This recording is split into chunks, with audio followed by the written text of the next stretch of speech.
Hello, ladies and gentlemen, and welcome to another edition of the Cerebral Smack Talk live on YouTube and StreamYard.com. It's Girl MF, Michael Fletcher, alongside Anthony Florio. We are awaiting the arrival of Michael Bullock. If he comes in, then we'll catch him up on what he misses. If he doesn't, then we'll just see him on Tuesday night. Okay, now, I am going to do an executive order here. I am canceling TNA. I'm canceling the SmackDown. I think we all know why we're all here. You guys want to hear us talk about Wrestlepalooza.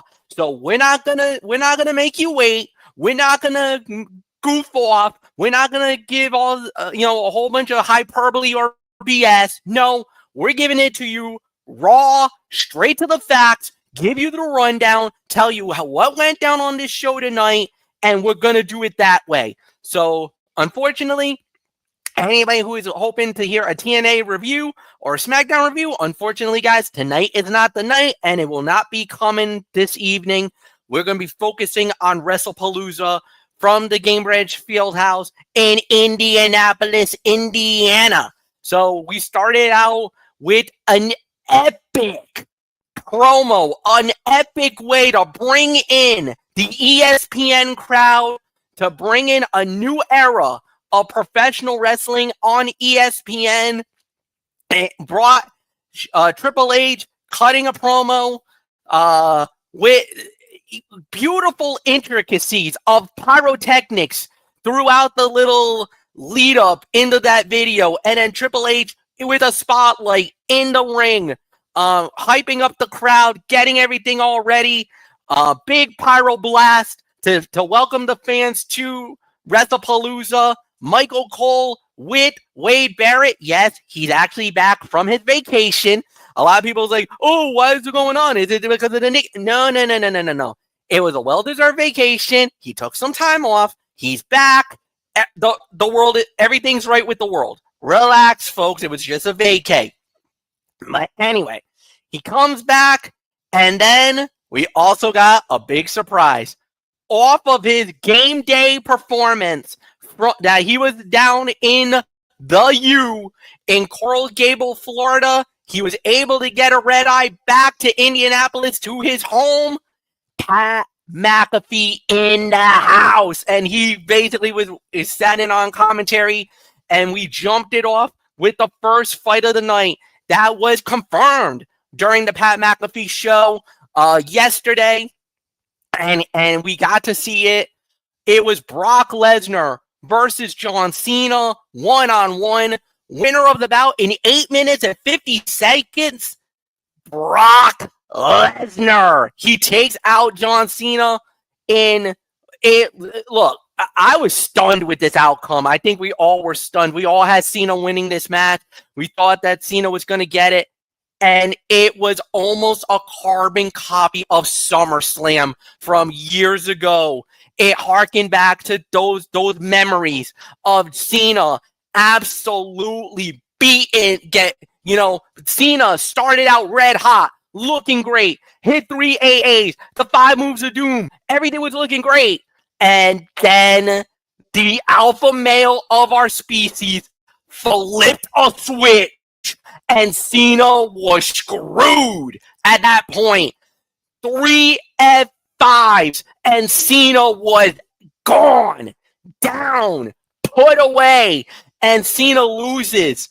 Brock Lesnar once again shows why he is that badass, a monster before our very eyes. It stunned the fans in Indianapolis. It stunned myself. I could not believe how quick work John Cena was made of by Brock Lesnar. It, like I said, it harkens back to the years of SummerSlam when Lesnar buried John Cena. It felt like a burial here tonight.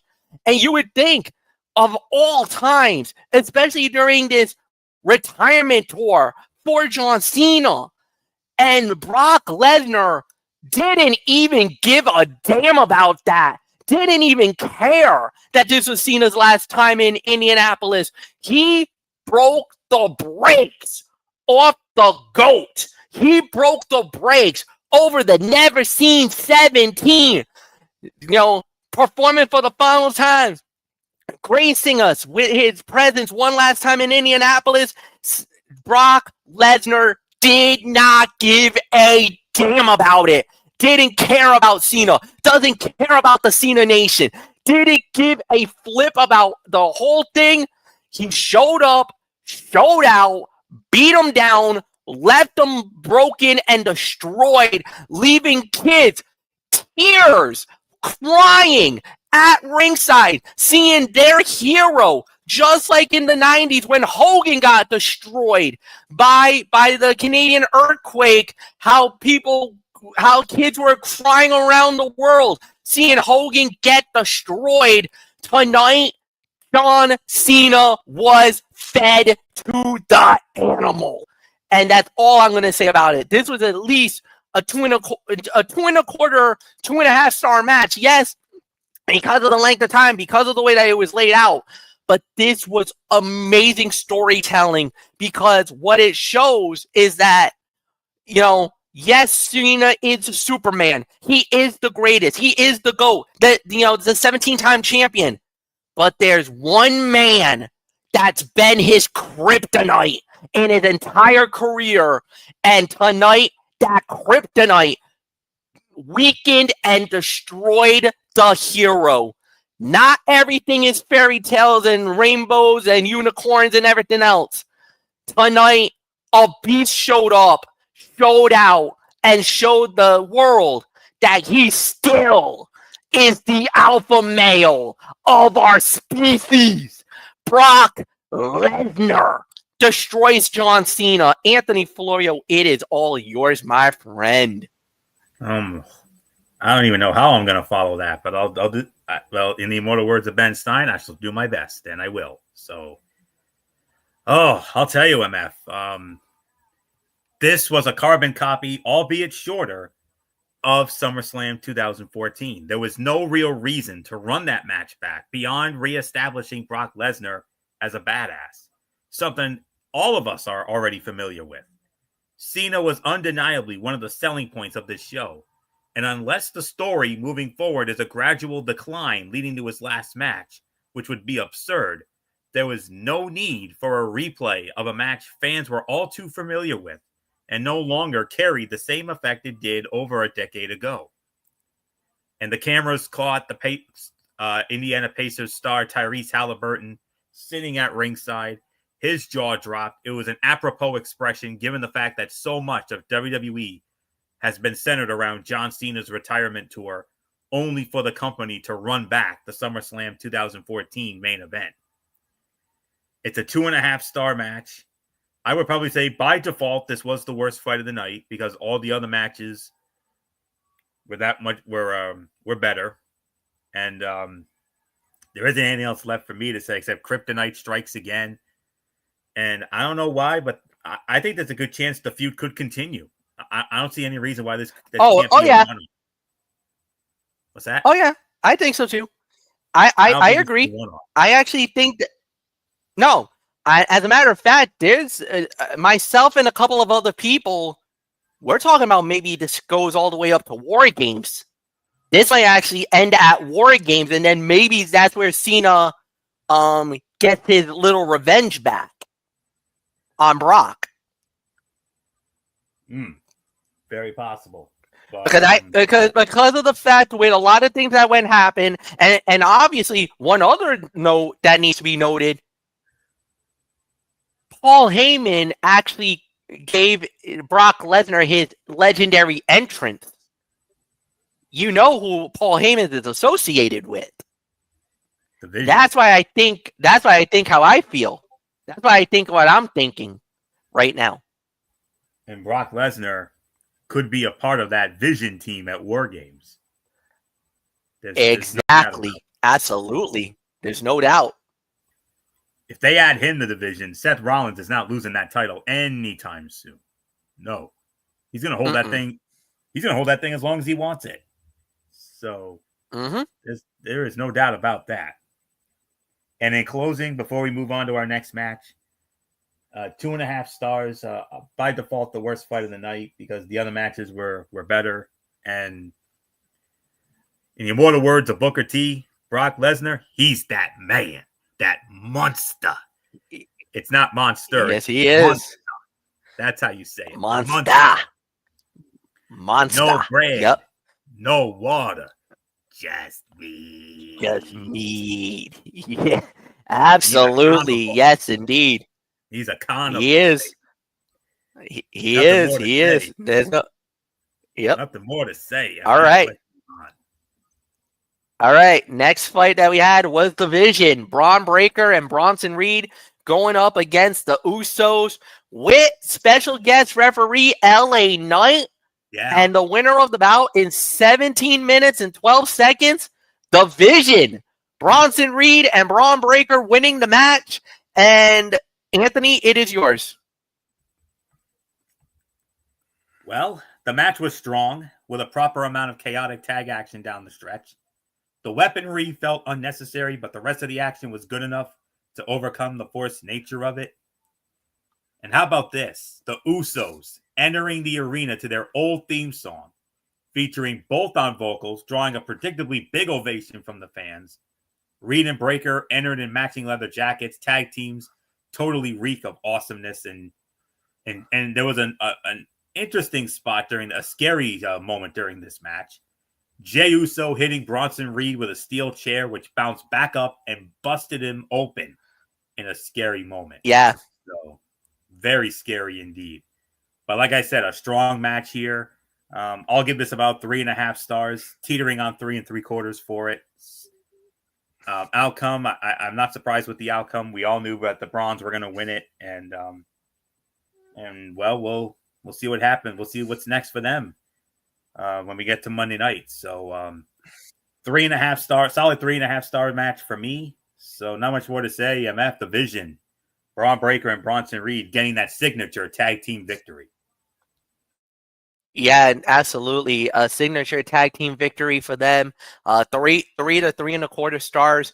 Just to add a little clarity to it, it's being reported now that actually Jey Uso suffered a concussion because of that, and that's why we think that they may have pulled the plug early on the match. So it looks like Jey Uso, not only did that chair shot cut him open, but it also may have concussed Jey Uso. So we don't know the severity of it. We're still trying to get more information. But coming out of Indianapolis right now, word on the street is that Jey Uso may have suffered a concussion during that match as part of some other injuries that may have happened during Wrestlepalooza tonight. So nothing more to say. Next up we had was Stephanie Vauquer versus Io Sky for the vacant Women's World Championship. Winner of the bout in 20 minutes and 11 seconds. And the undisputed WWE Women's World Champion, La Primera, the Dark Angel, Stephanie Vauquer wins the title. You know what? I'm going to pull the trigger. Fight of the night. This was my fight of the night. This was an amazing match, to say the very least. This was easily 3.5 to 4 stars is my rating for the match. Both women did absolutely incredible in the fight. They showed a lot of grit, a lot of heart, a lot of confidence. This was an amazing battle, to say the very least. But history was made. Unprecedented crowning as Stephanie Vauquer winning the Women's World Championship. And one of my friends even went out to say, and I'm going to give a shout out to my buddy Jake Turner. He actually now is considering this match the female fight of the year. He has gone on record to say that this was the best women's match. This was his fight of the night as well.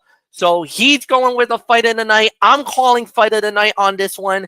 And yes, there is an argument that this could be a candidate for the female match of the year. And for me and for Jake, this is the fight of the year. This is actually better than Io, Rhea, and Bianca at WrestleMania. That's how good we feel this match was. So at the end of the day, it was a great matchup. Incredible action all the way through. The psychology, the storytelling was amazing.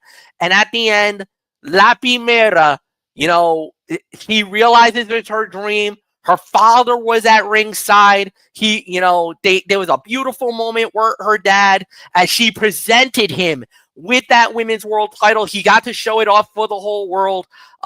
There was not a dry eye in the building. That, for me, that means everything, because for this girl to literally come from where she was from Chile and to work her way up, dude, she was so broke that she was literally working at a restaurant where she had to, where the owner would let her sleep in the kitchen just so that she could make a living. Think about that at a young age, and now where she's at.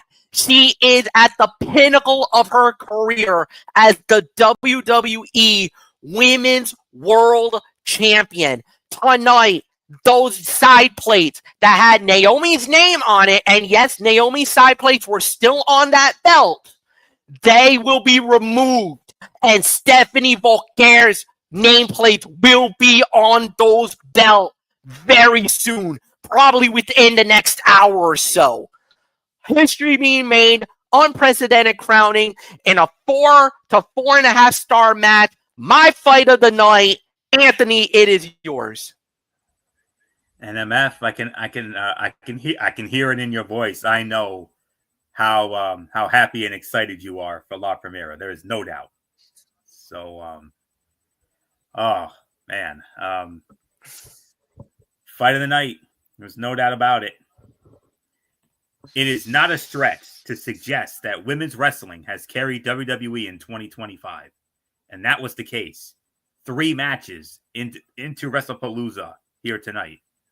This was the best match on the card, with another extraordinary showing from Io Sky and a performance from Stephanie Vaquer that demonstrates why the company was so quick to push her as hard as it did. And Io's selling of her knee in this match was nothing short of spectacular and set up the finish nicely. A well-deserved victory. And yes, MF, I did come across that story that you shared with us about Stephanie's struggles, and that story of her and the working in that kitchen there. And hey, for a lot of us, the struggle is real. There is no doubt about that. And she's living proof of that. And that struggle is real. I mean, 1 minute you're struggling, and then the next minute you're the face of the women's division. I said it when we did the preview the other night. I did say that I was not going to be mad at whoever they decided. I mean, I was going to be more than happy with either woman as the face of Monday Night Raw's women's division. And Stephanie Vaquer think about this. I mean, I didn't even know who she was until, she actually had that brief stint in AEW when she was going. I believe she was going after Mercedes there, and I mean, I didn't even know who she was. I'm like, Stephanie Vaquer, who is this? I've never even heard of her. Well, we all know who she is now. We know who she is now. The face of the Raw women's division. And she had the right mindset to get out of that crap hole in Jacksonville, Florida. And she made it to the worldwide leader. And I think she is more than counting her blessings here tonight. And I, for one, couldn't be any happier for her. I'm just as happy for her as you are, MF. I mean, we know how much you adore and worship Stephanie Vaquer, and I don't blame you. You're not the only man who you're not the only red-blooded American male who feels that way. No, you're not. I mean, I do too, and there are so many other red-blooded American males out there who have a deep admiration, not just for her outstanding wrestling ability, but more so for her overwhelming beauty. She is a stunner. And how I wish she could have been here when Raw was here a couple months ago. But what a moment, though. I mean, incredible match. It's a 4.25, 4.5 star match. Definitely the fight of the night. I'm not at all surprised that they delivered. We knew it. We knew it the night after WrestleMania when we got that surprise match between the two of them the night after WrestleMania on Monday Night Raw. And they delivered that night. I know they had another match sometime after that. They delivered on that again. Thankfully, no DQ nonsense, no unnecessary interference. They let those two cook. They gave them 20 minutes, and we all ate here tonight. We got a full course meal in that match alone. So, well done, ladies. Well done. And the future is very bright. Is very bright in the Monday Night Raw women's division for sure. And we have a more than capable flag bearer. And we start the La Primera era this Monday night on Raw. So, and to have her, and what a moment for her. And on top of that, after not being showcased on TV for a good 6-7 weeks, and she goes from not being showcased at all for several weeks, and now here she is, the women's world champion. That is awesome. And great story with the kitchen thing. Just trying to make ends meet at that moment. And then that special moment with her father. I mean, oh gosh.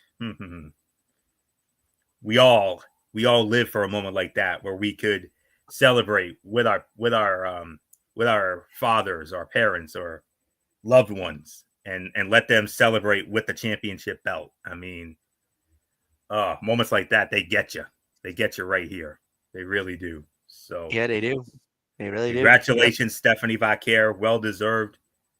I think this all but confirms that Stephanie Vaquer is the 2025 Women's Wrestler of the Year. There's no doubt. I mean, winning the NXT North American Championship, Women's North American Championship, unifying the titles with the NXT Women's title at the theater in MSG, Roadblock in March, beating Julia, getting that big moment, and then getting called up, a quick call up to the main roster, Women's World Champion. Well done. You are more than ready, darling. You are more than ready. And I cannot wait to see. And if there's, I can't think of better representation. So I would have been good with EO also, because EO, she had a great run with it also during this year as well. There's no doubt about it. I think they're the two best female wrestlers in the game today, and they're both on Monday Night Raw. And I couldn't be any happier. This is a proud Papa moment for me. So well done, ladies. Well done. Excellent match. Excellent. 4.25, 4.5 stars. Oh man, what a moment. Congratulations, Steph. Well done. Well done. So not much more to say. Now, is this where we get to talk about that moment? There's another big moment that happened tonight. Was it here, or do I gotta wait one more? Let me see. Let me check. I think it was after. Okay. I think it might have been before. Yes, it was before the main event. Yes. Okay. So we'll put a pin on that. So next up we had the most anticipated. So yes, it was. It was CM Punk and AJ Lee versus Seth freaking Rollins and Becky Lynch in a mixed tag team match. The winners of the bout in 29 minutes and 18 seconds was CM Punk and AJ Lee, as AJ Lee makes Becky Lynch tap out. So to the Black Widow, Anthony Florio, it is all yours. I believe there's 3. Well, yeah, I think it's 3 words we can say about what just happened here tonight. The most legendary 3 words that we say on this show. Championship committee moment. There it is. Those are the 3 moments. All right. This was a ton of fun. Will it win Match of the Year nominations? No, but it never had to. It delivered the entertaining husband-wife spots that we expected, shone a bright light on AJ Lee in her first match in 10 years, put her over the always selfless Becky Lynch, and let the babyfaces celebrate. There was everything it needed to be with a hot crowd that loved every minute of it. CM Punk sported a jacket that read AJ's husband, and Michael Cole noted that lots of people are calling Lynch the best women's wrestler in WWE history. Many sites did that. Sports Illustrated, Bleacher Report, just to name a couple, and you saw it there. But I gotta say, this is about 4 to 4.25 stars.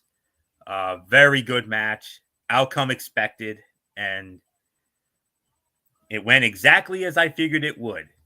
I mean, everybody was saying that AJ was going to pin Becky, but there was a part of me that thought AJ was going to tap Becky out with the Black Widow, and sure enough, she did. So I think we all know what's coming up. There is no doubt what the next step is. 3 weeks from tonight, what have you, October 11th, Perth, Australia, WWE Crown Jewel, Becky Lynch, AJ Lee, Women's Intercontinental Championship. And I do believe on that day, AJ Lee will be a champion in WWE again. She will be the new Women's Intercontinental Champion. This definitely lived up to the hype here. It had so much build. It had so much anticipation because of the fact that, you know, the most anticipated mixed tag match in history since Triple H and Stephanie McMahon against Ronda Rousey and Kurt Angle at WrestleMania 34. And it was right up there with that one. Definitely right up there as one of the greatest mixed tag matches of all time. And it delivered. A little too long for my liking, but you know, it is what it is. So not much more to say on this. So 4 to 4.25 stars, a little too long for my liking, but other than that, very good match indeed. I probably would say maybe second best fight of the night, honestly. So not much more to say. MF, championship committee moment. There is no doubt about it. AJ Lee, Becky Lynch, Women's Intercontinental Championship. I'm calling it. October 11th, Perth, Australia, WWE Crown Jewel. AJ is walking out the new Women's Intercontinental Champion. No doubt in my mind. I don't think there's much of an argument on. Yeah, I don't think there's much of an argument on that one. I totally agree with everything you just said there. Now we just go. Yeah, this was at least 4.25, 4.5. Second best fight of the night.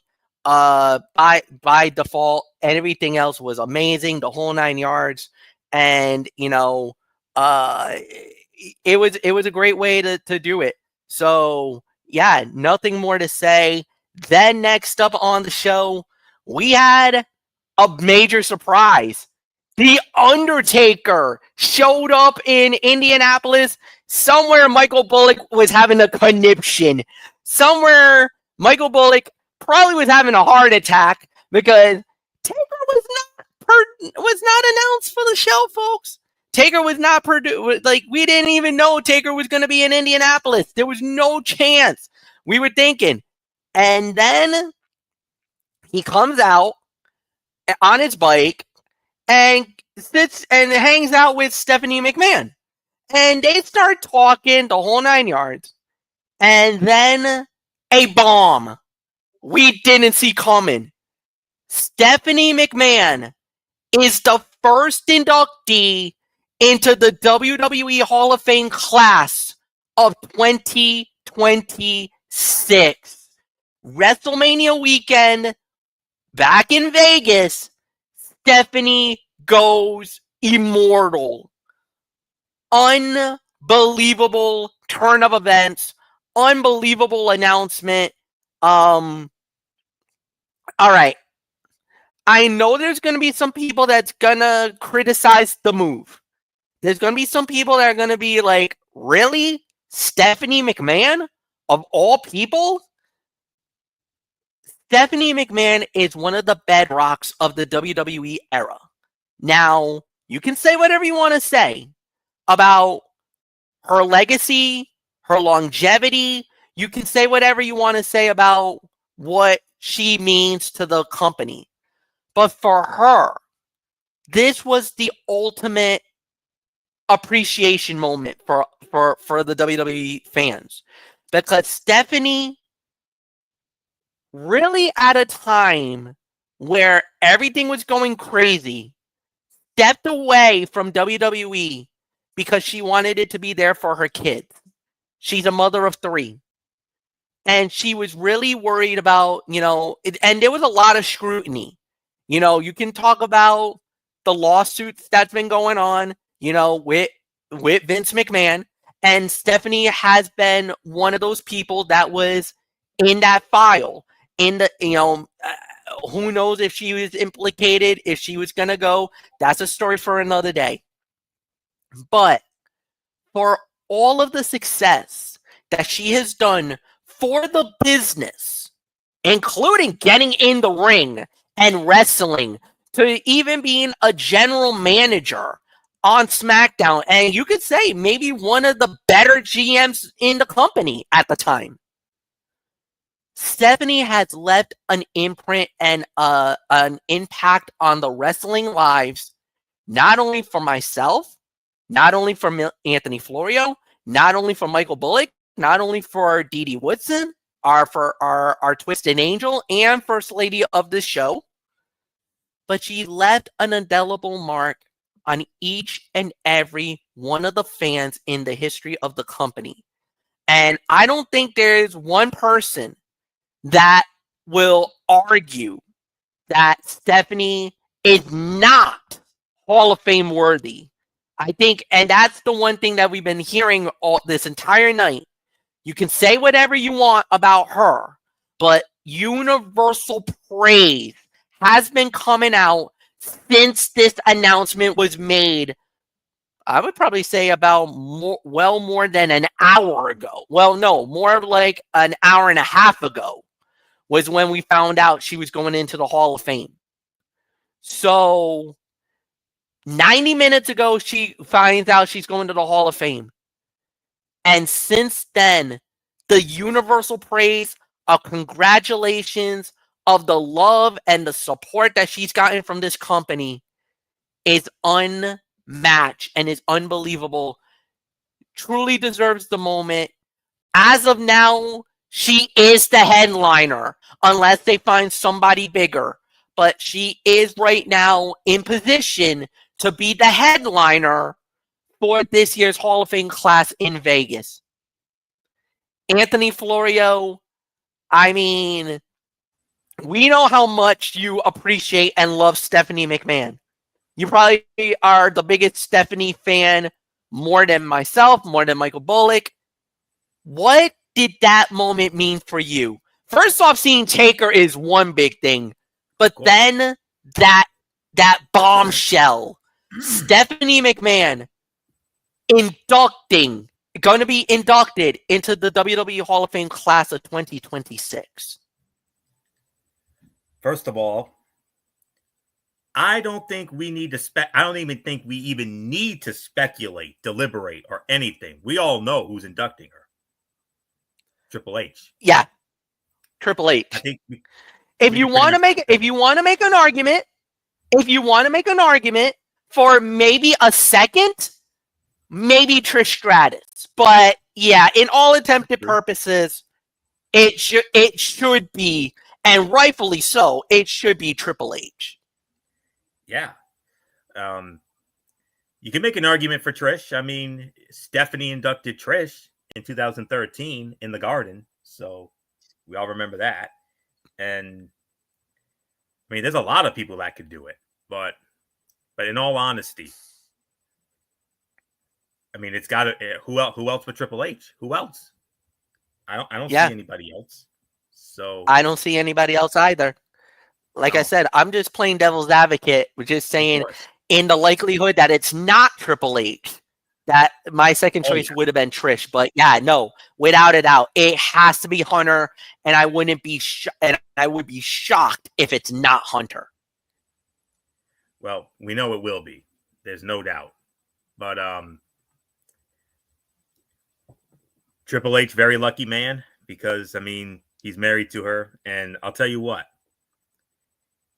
I'll quickly tell you how my love affair with that one began. I mean, it was when she started appearing on TV. I mean, all the way back, right around WrestleMania 15. That's right around when she first started appearing on TV. When I first saw Stephanie, I was like, who is this beautiful vision of loveliness? I mean, when she first started, I'll tell you what, like Jim Ross would always say, she was sweeter than Granny's homemade apple butter. No doubt about it. Innocent, sugary, sweet. I mean, that's how I like my girls, honestly. But and then of course she turned to the dark side, aligned with Triple H, and the rest was history. I mean, it all started with Test, the late great Andrew Martin, Test. One of our all-time favorite Stephanie moments. There is no doubt about this one, MF. Stephanie and Test's wedding on that Monday Night Raw. Triple H interrupted. We know the story. And of course, Triple H saying, not did we, but how many times did we consummate the marriage? Oh, every time. How much fun did we have with that at that moment? Yes. Yes. Maybe too much fun, but we ate that sucker up. We ate that sucker up, man. We really did. But well, here's the resume for the $1 billion princess here. One-time women's champion. It was the March 20th, 2000 edition of SmackDown. A victory over Jacqueline Moore, who she'll be going into the Hall of Fame with. Jackie got her call in 2016 in her hometown of Dallas, of course, which made all the sense in the world. She beat Jackie. Yes, the McMahon Helmsley faction was the determining factor in that match, but nonetheless, she can say, "Hey, I'm a former women's champion," and held it for a little while before dropping it to Lita on a Monday Night Raw in August of that year. Two-time Slammy Award winner, Insult of the Year for insulting the Big Show in 2013, and as part of the Rivalry of the Year in 2014 with The Authority versus Daniel Bryan. And also received the Vincent J. McMahon Legacy of Excellence Award in 2016. That Monday Night Raw that led to that infamous return of her brother, Shane McMahon. That legendary what moment in Detroit. I'll never forget that night for as long as we live. PWI 2002 Feud of the Year with Raw General Manager Eric Bischoff. Again, more awesomeness. I mean, how much awesomeness was that with Stephanie McMahon and Eric Bischoff? Oh. Again, how much did we eat that up, MF? I mean, there was a few times where Stephanie did something to Eric. Eric got pissed. Eric returned fire on Stephanie, and yeah, it was a very interesting storyline. We'll say that there was some greatness coming out of that one. The first brand extension. Eric Bischoff running Monday Night Raw, Stephanie McMahon running SmackDown, and I mean the Halloween moment. I mean, we'll never forget that. Yep. Billy and Chuck, the Billy and Chuck moment. The infamous HLA angle. I mean, man, Stephanie and Eric, that was must-see television. I mean, in SummerSlam, when they shared the office that night, I mean, that was fun as well. I mean, epicness. Another feud of the year, 2013 versus Daniel Bryan as part of The Authority. 2013 and 2014, she was voted most hated wrestler of the year. 2013 as part of The Authority, and 2014 with Triple H. 2000 was voted the Woman of the Year.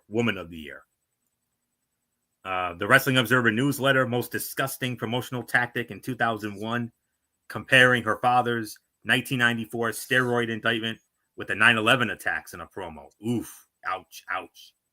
Yeah,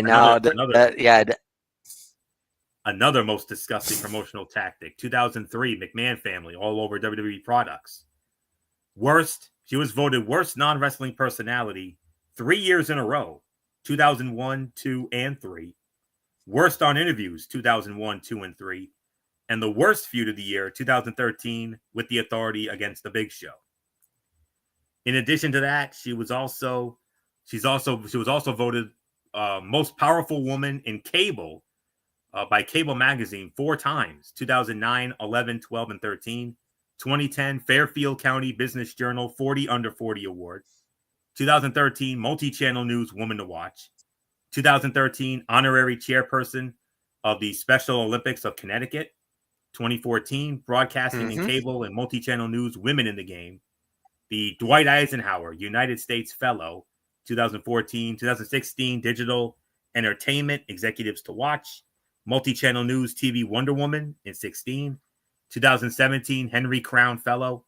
2017, was awarded the Stuart Scott Inspire Award. 2019, received an honorary doctorate of business administration from Robert Morris University.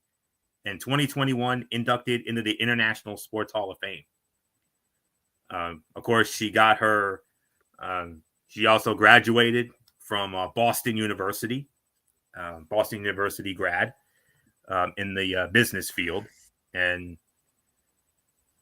those are just some of the accolades that make her who she is. And just everything she's done for the business, whether it's on camera, off camera. I mean, she's a wife, she's a mother, and a great executive. Nobody ever has anything bad to say about her. I mean, 1 minute she's sweeter than Granny's homemade apple butter. Another minute, she's the most hated woman in the world. I mean, she used to get so much heel heat. Oh my God, I can't tell you. Oh, goodness. Especially with the Authority. I mean, she was the catalyst with the Authority. I mean, every time she came out, she would always get that go away heat. I mean, not anymore, but back then she did. Responsible for the women's evolution. We all remember the July 13th, 2015 edition of Monday Night Raw when she brought in Charlotte Flair, Sasha Banks, and Becky Lynch. And that changed the course of women's wrestling forever. They went from ho-hum diva fights and nonsense diva fights like the bra and panty matches to, mud bowl matches or unnecessary bikini contests and all this other nonsense. She literally changed the game of women's wrestling and made women's wrestling what it is today. And the bangers that we're getting from the women nowadays, she's one of the main reasons why we got it. I mean, her, Saraya, Paige, and all these other women who paved the way and made women's wrestling so fun to watch. AJ Lee even. I mean, she's the one who started that whole thing. That one little tweet on social media. What was the hashtag? Give divas a chance. And look how that skyrocketed. That was 12, 13 years ago? And look where women's wrestling is now. Women's wrestling is I think we're in the best era of women's wrestling of all time.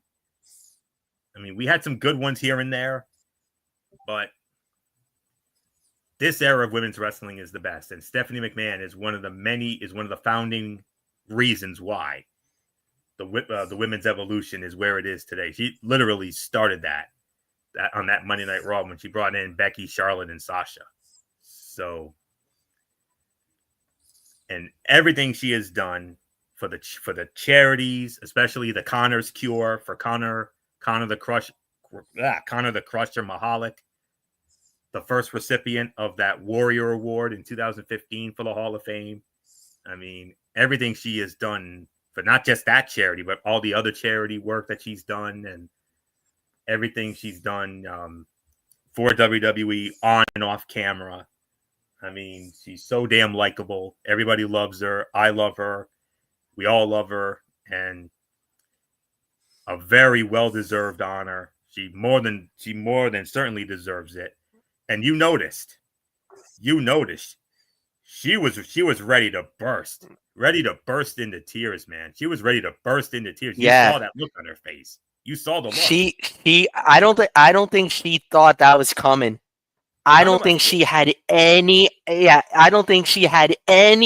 what was coming down the pipeline. And when it actually happened, you saw that was a genuine raw emotion. And I hate to say this, but I think Nick Khan is in deep trouble because she was saying that he was in trouble. Not Nick Khan, Triple H. He even said it on the post show. Well, Triple H on the post show said, Stephanie's not all that happy with me. He's like, anybody know a good lawyer? Stephanie is not too happy with me right now. Hey, he's probably sleeping on the couch. Nick, I remember when Triple H said that don't worry if Nick goes flying off the roof of the new Titan Towers in Connecticut. Something tells me Hunter's sleeping on the couch tonight, or is going to be sleeping in a separate bed in that hotel room in Indianapolis, because Stephanie's probably Hunter is not one that doesn't like surprises. I know Stephanie doesn't like a surprise. She's probably a little mad right now that she shedded a tear or two, got kind of had one of those type of moments here tonight, but well deserved, well earned. Very well deserved. Coined the $1 billion princess by one Paul Heyman on commentary, and I'll tell you what, when Taker made that announcement, we did the Corey and Sean, and you did the what? And then I said, stand up. And they like, you know what? For once, I'm actually gonna listen to you. And then we both stood, we both gave her a standing ovation, and rightfully so. And that was our funny commentary moment. And yeah, and then we talked about it a little bit on that, and special moment indeed. One of my all-time personal favorites. I loved her 26 years ago when she first graced us with her presence on TV. Everything she did, from that infamous unholy wedding with The Undertaker. That was her first major moment. And then the stuff with Andrew Tess Martin and then Triple H and the McMahon Helmsley era, regime, faction, whatever you want to call them. General manager of SmackDown, the Authority, and her basically as the ambassador that she is, the global ambassador. And just so loved by everybody. If there's anybody who has a bad word to say about her, I would love to know who that is, because I don't know anybody who. Yeah, I don't think there's anybody that's saying one bad word about Stephanie getting Hall of Fame recognition tonight. I don't think there's going to be. If there is, it's probably very few and far in between. But I'm pretty sure there's not going to be one person that's going to be uttering a peep of disapproval for Stephanie McMahon. I don't see it. I don't believe it. I see it all the time. So many people saying how much they love and appreciate Stephanie McMahon, and how so many people were upset when she did take that leave, when she did step down. But when she came back, I mean, everybody was so happy. I mean,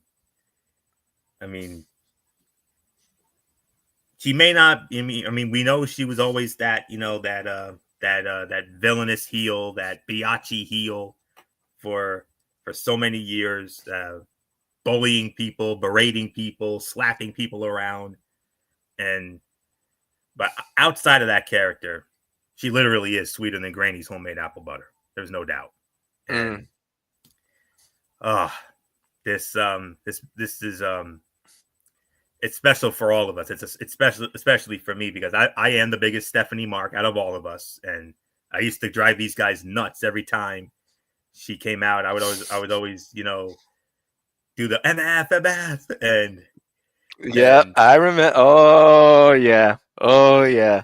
The heart's in the eyes, man. The heart's in the eyes with that emoji. And it's not just the heart eye emoji tonight. It's also the crying emoji here tonight. So congratulations, Stephanie McMahon. well deserved. I cannot wait to see you take your rightful place in the WWE Hall of Fame next April 2026, prior to WrestleMania 42. I mean, that is going to be something else. Just don't do it just don't do it so late at night where we have to stay up like all night to watch it. Don't do that again, please. So that's the only thing we're asking of you. Don't make us stay up late again, please. So, but nonetheless, Stephanie McMahon, congratulations. So happy for you. That's gonna be. I think that's gonna be the emotional moment of next year's Hall of Fame, depending on who else goes in. But congratulations, Steph. We love you. We appreciate you. Thank you for everything you've done for WWE, not just on camera, but off it as well. For everything you do with the charities and the kids and everything else. We love you. Congratulations, $1 Billion Princess. Well done. So happy for you. I don't know what else there is to say, MF. I think it's main event time. Yeah. It is indeed main event time, and it is for the WWE Championship. The champion, the American Nightmare, Cody Rhodes, putting the title on the line against Drew McIntyre, the winner of the bout, in 17 minutes and 17 seconds, and still the WWE champion, the American Nightmare, Cody Rhodes. All right. You could make an argument for this to be worst fight of the night. You could. I wasn't overly special about the match. I thought it was very formulaic. And honestly, this is something I would have expected from SmackDown. This felt like a TV type match.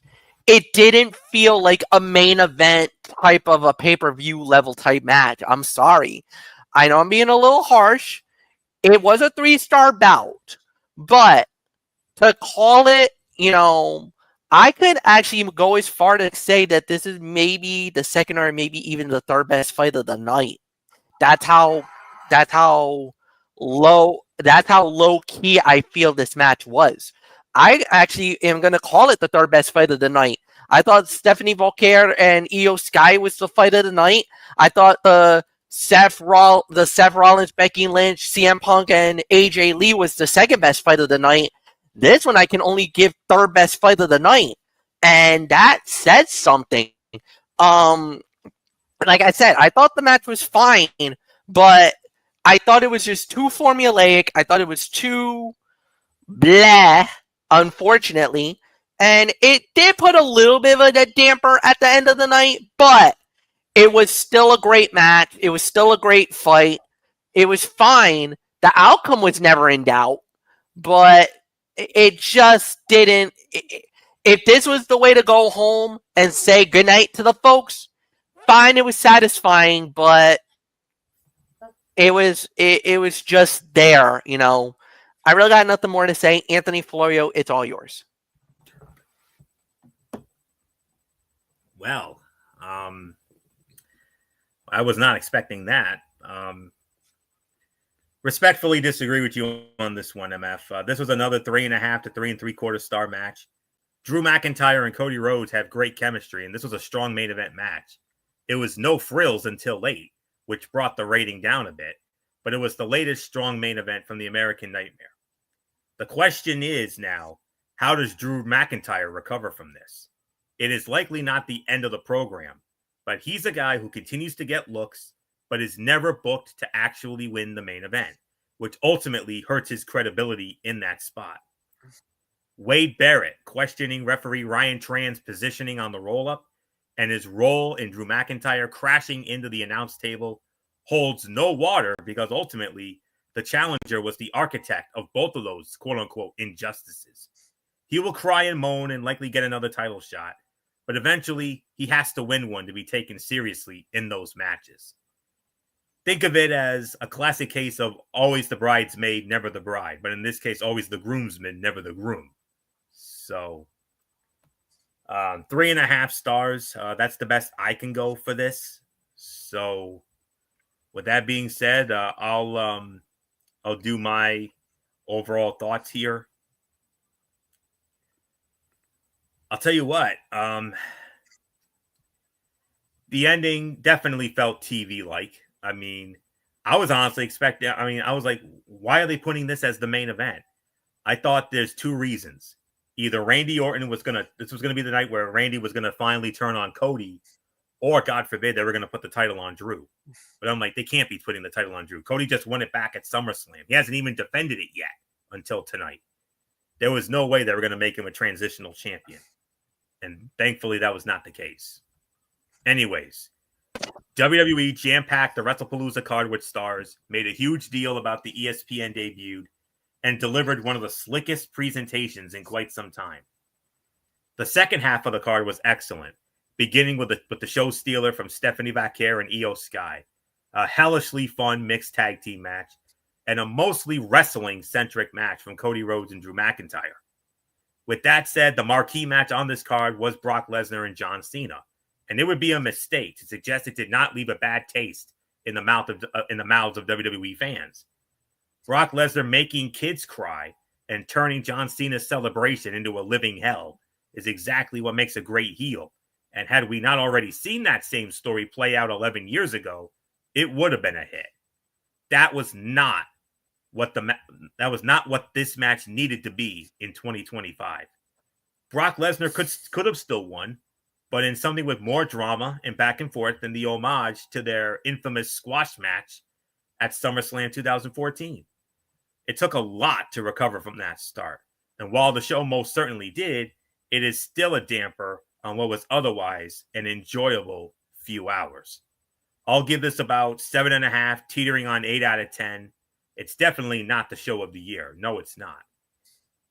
But it was still a very good show. I thought it was worth the price of admission when it comes to that new ESPN app. And so 7.5 to 8 out of 10. That's the best I can go. But it should have been a lot more, considering all the hype and all the ballyhoo about this event. So, not much more to say. MF, your overall thoughts? Yeah, no doubt about it. It's an 8. It was an 8 to 8.5 for me. I thought they did a fine job with the show. Yes, it could have been better in certain areas, but I'm not too mad about it. I think they did a fine job. Like I said, the only thing bad that I feel about the entire show was the main event. Other than that, I thought it was a solid to good to great. I mean, go out of your way to watch Stephanie Vaquer versus Io Sky. Go out of your way to watch the CM Punk, AJ Lee versus Seth freaking Rollins and Becky Lynch. Heck, go out of your way to watch the tag team fight, the Usos versus the Brawnies. That matches were fine. If you're pressed for time, yes, do watch the Cena versus Brock. And the thing is, if you want to see the Cody fight, fine, but I wouldn't encourage it. I think it's because, again, it's something you would have expected on SmackDown Live. That's just my personal opinion. I wasn't really too thrilled about it, but it was fine for what it was worth. The outcome was never in doubt. They did a good job with it, and I really got nothing more to say. We are done. We are out of here. Thank you, Anthony Florio, as usual. Thank you guys as usual. Please watch the show. Enjoy it, folks. We had a great time with it.